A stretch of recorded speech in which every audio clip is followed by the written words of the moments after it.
டெல்லியில் தற்போது திருச்சி சிவா செய்தியாளரிடம் பேசி வருகிறார், பார்க்கலாம்.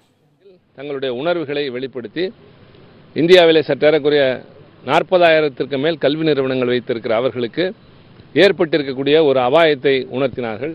அமைச்சர் எல்லாவற்றையும் கேட்டுக்கொண்டு அவர்களுக்கு பதில் சொல்லியிருக்கின்றார். அந்த பதில் அவர்களுக்கு திருப்தி தருவதாக இருந்தது. இவர்களுடைய வரைவு கொள்கை அறிக்கையை அவர் மிகுந்த மகிழ்ச்சியோடு ஏற்றுக்கொண்டு தன்னுடைய அடுத்த திட்டத்தில் அதையும் பரிசீலிப்பதாக சொல்லியிருக்கிறார்.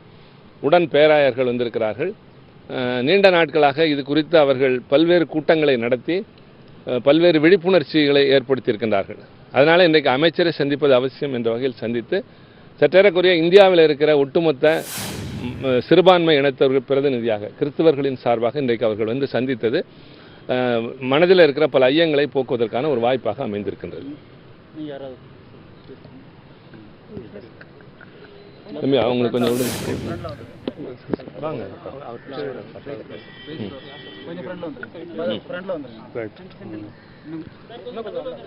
கொஞ்சம்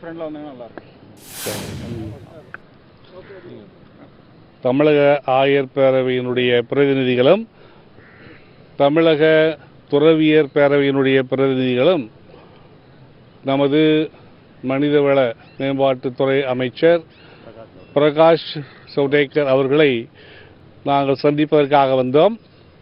எங்களுக்கு மிகவும் உதவியாக இருந்தவர்